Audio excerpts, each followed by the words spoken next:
Hey y'all. Hey. Y'all, I'm laying in the bed. Emotional as F. And no, it's not my menopause talking. This is me. So, I'm laying here and I'm looking at so much power in this gloriously, divinely dark room that I'm in. I purposely like to sleep in extra dark. Like, if I could just sleep in triple darkness, I would. Oh, in this physical form, I say it like that. And I hope that you guys had a easy lunar eclipse, because I know this is part of what I'm feeling emotionally. So, I've circled back to Kemet. And what I mean is, 2 years ago, I started my continuum of worldly and cosmic ventures back into Kemet, Egypt. And so many things, so much has happened. So many things. Oh, goodness. So many intense things is what I mean. So many intense, unbelievable things have taken place. And I would not have thought that 2 years later, I would be celebrating Kemet in Egypt again. I did not think so. I would not have thought. Because I always keep myself open, and receptive. But what I really came on here to speak about is the intensity of why I'm so emotional right at this moment in Kemet. I'm in the middle of the world right now, and I'm so emotional on so many levels for so many reasons. And I'm grateful to have these emotions. I'm so grateful to be emotional at this moment. I am. I really am.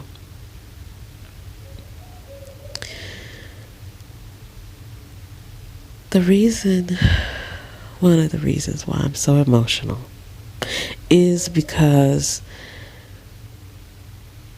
I realized something.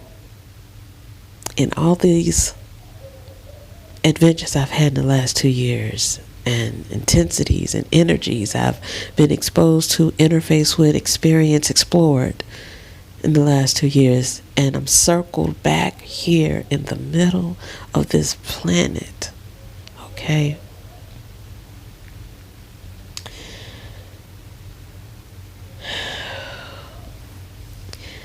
I was having a conversation the other day with a person who was a native here. And they're so unhappy. They're so miserable.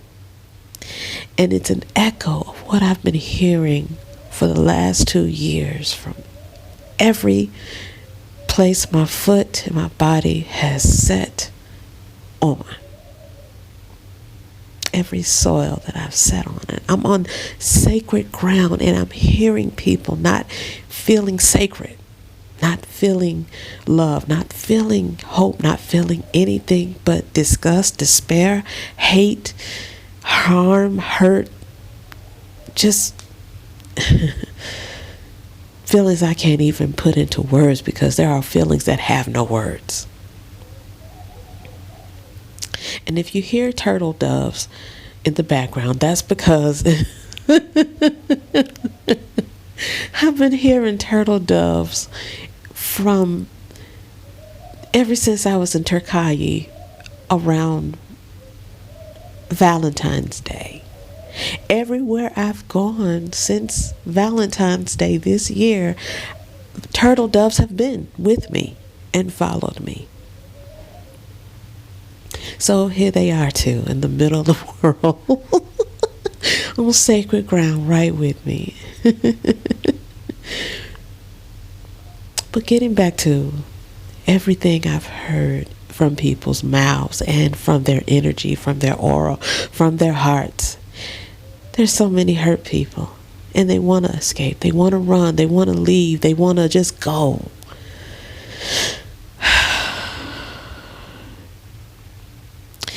And to an extent, I really feel like that's probably what I've been doing also. I didn't know it. I know that I've always wanted to have a quest, right? An experience, an adventure, explore. But somewhere in that adventure and adrenaline rush seeking, there was placed a seed of fear and a seed of running from me. And I'll say it in the way that I said it in the conversation I was having the other day that I was mentioning to that same person I just mentioned a few moments ago. And I'm saying it also in the preface of the exodus that's happening. It's a global exodus. Just for it, no matter where you are in the world listening to this, there is an actual global exodus. And what I mean is there are natives leaving their so-called home countries to go to other places to find what they think is better. But in this circle back, and in that conversation I had with that person the other day, perhaps the better is to be created where you are, home. I love the movie The Wiz, and I love the statement that Lena Horne's character, Glenda the Good Witch, says, home is where the heart is. And perhaps I've always said that this planet is my birthright. And that is true. This planet is my birthright. Just like this planet is all inhabitants' birthright. When you're born here, right? But where is your heart? You got to ask yourself that question. Where is your heart? If the home is where your heart is, then where is your heart at? So I'm saying all that to say, going back to the statement, perhaps it's not about running away. It's about creating better where you are. Because here's the thing. I'll give you this. This individual that I was having the conversation with, they didn't realize that there is an exodus that's happening from the U.S. and why so many are leaving the U.S. But I'll say this back to those who want to leave the U.S. Why do you want to leave the U.S.? And I'm saying this because I was in that same boat 7 years ago. I was ready to go. Just leave, right? So full of disgust, so full of hurt, so full of hate, so full of just disenfranchisement. And at the same time, feeling like the world could give me better and can give me more. And it has. But I thought that leaving was the permanent solution. It's not. It's not. And I would pose that to any of you who are in the U.S. who are wanting to leave. It's not the permanent solution. I'll say that. Yes, it will give you the thrills, and yes, it will give you the feels, all the feels of being outside of what we think is whatever word that you have labeled your current predicament and experience of the United States of America at this time, if it's not to feeling like your benefit and to your advantage. But I will pose this, and I will say this. You're taking the USA resources that you have accumulated with you, and you're taking it with you to a foreign place or another place that is what? Going to see you as a walking USD or ATM. You may be welcomed, but are you as your actual person welcome? And I'll say it in this way. Why? Because go and leave the USA with no USD and no value from the USD or the US of A, except you, your own physical being, and take that to a foreign country and see how you're accepted and see how you're welcomed. Let you be your own resource and see how you're accepted and see how you're welcomed. You will not be welcomed. You will be ostracized. You will be criticized for leaving the US of A. And if you have no USD, you will be tormented by those who wish they were you. Your actual nativity to the soil of what is called the USA is golden within itself. Your very being that is golden within itself all over this planet. And I'm speaking from experience. I'm speaking from the conversations. I'm speaking from the exposures. I'm speaking from all knowledge of what I've known in my last 2 years of travel. Not just the last 7 years of global travel, but the last 2 years of global travel. So the things that I've experienced, the things that I've observed, now I'm going to say it in this way. For those of you who are brown skinned in America, brown skin, okay? I don't care how dark brown, I don't care how light brown. In the United States of America, you are. Know this. If you feel so hated, it's because really who you are is so loved by the world that they wish they were you. They wish they were you. I can't tell you how many times when I see people looking at me, the disgust they feel is disgust that they ain't me. And I'm not talking from an ego perspective. I'm speaking they are disgusted that they ain't brown American born.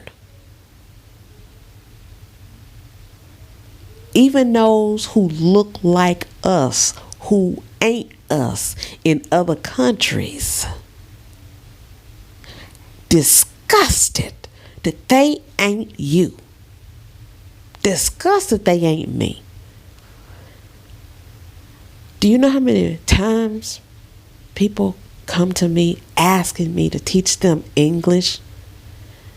Me, my country drawl sounding ass, want me to teach they ass how to talk American English, not British English, not proper English, American English. Do you understand the power and magnitude of that energy? So all those years ago when I did not really like talking because I didn't like the way my voice sounded and this, that, and the other. And I was so busy trying to articulate my words so that I could sound more Yankee-ish and then sound more British or European or Eurocentric in my speaking.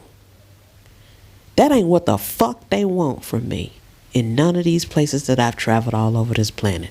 They want my southern drawl ass talk of American English. They want that. They want that. They want my flavor. They want the essence in which I possess within me. They want it. And it ain't just the women, it's the men too. And you see the little kids and how they look at you. And it's just awe. The children look at you with awe. But after they grow up, it turns into disgust because they ain't you. That's how valuable you are. Right there in the USA. You lose that value when you leave the USA trying to go somewhere else with your US of A accumulated resources and or so-called perceived currency, money, and or wealth. You lose that value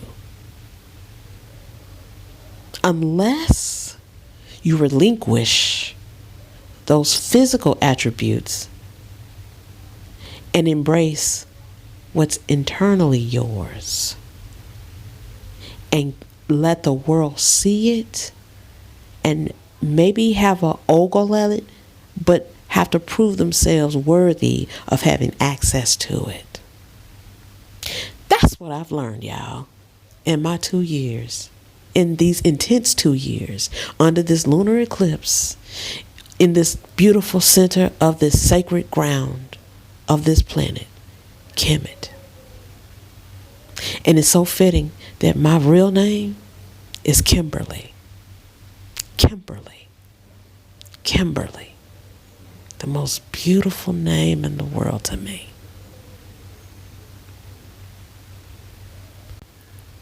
Why is it the most beautiful name in the world to me? Because it's named after the middle of the most sacred place on this planet, Kemet.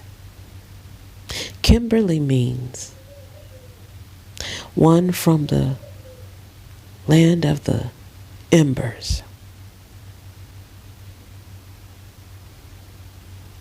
Alchemy, technology, all of that started here in Kemet. The goldenness of it all. That's what Kimberly means. One from the lands of the embers of gold. That's why even those in so-called Asia, most of the men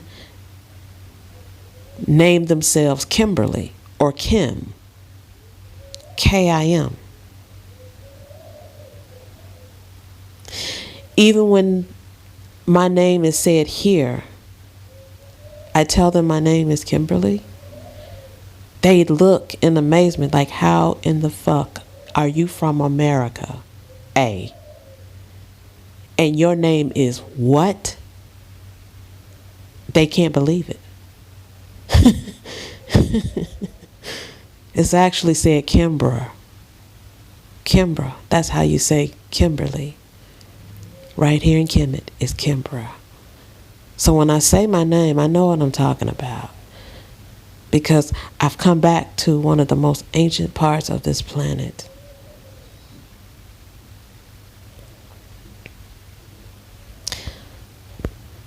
But it's the inner that is most valued. It's not my so-called accumulated USD. They want it, yeah. And we want to do business with me in it. And I'm like, nope, you going to get the local currency. And that's all you going to get. Because I ain't crazy now. I might talk my shit and I might do a lot of things. And I might still have a lot of lessons to learn. But one thing I'm not is that. In a lot of cases. Okay? But anyway, I just want to wrap this up and say that to you all. Just understand that, you are so valued and so loved that you're hated. Does that make sense? By the world. Does that make sense? That's your value. That's your internal value. And when you come to different countries and different places of the world, that's all they're going to see you as a big USD dollar sign.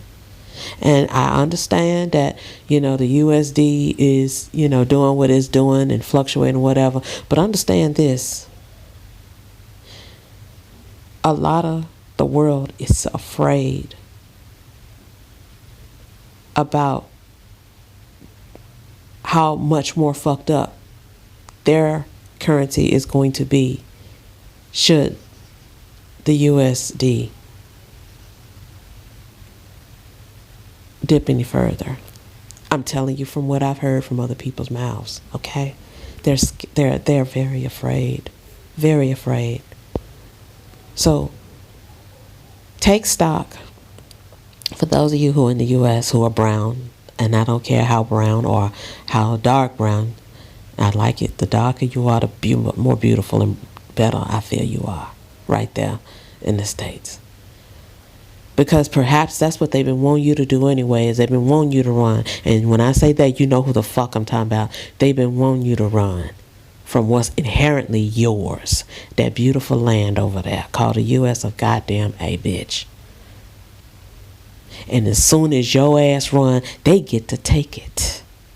So the statement goes, freedom is something that has to be fought for. That's because if you don't fight for your freedom, that's supposed to be naturally yours, inherently yours, you have to fight to maintain it.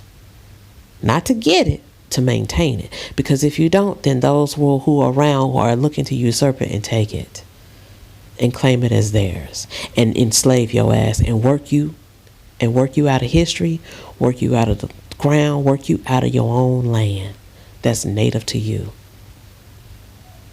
You understand? And you're going to take resources that you think is yours and give it and spend it and squander it and exploit it into other natives, cultures, environments that don't know the value or really appreciate it enough to hold it and make it beautiful and create better of it. So I'm saying all that to say this, like I told that individual, and going back to my initial statement, the better that you can create is not in another foreign place. It's in your heart. Home is where your heart is, but you have to ask yourself, where is your heart at? Because only in your heart can you create better. And if that's on the soil that you reside in right there at that moment, that's where the change happens. So the change for better happens right where you are. That's what they want you to forget. That's what they want you to run from. That's what they want you to not realize. You are so loved that you are hated. But it ain't you. It's your inner beauty and divinity that you must realize and find. And that's where your heart is. That's where your home is. Okay, y'all, I'm going to go. Stay the beautiful, divine unicorns that you are. And I say that in a non-so-called whatever societally engineered statement and definition they've given that, okay? I'm saying that from a spiritual perspective, okay? All right, y'all. Stay delicious. Peace.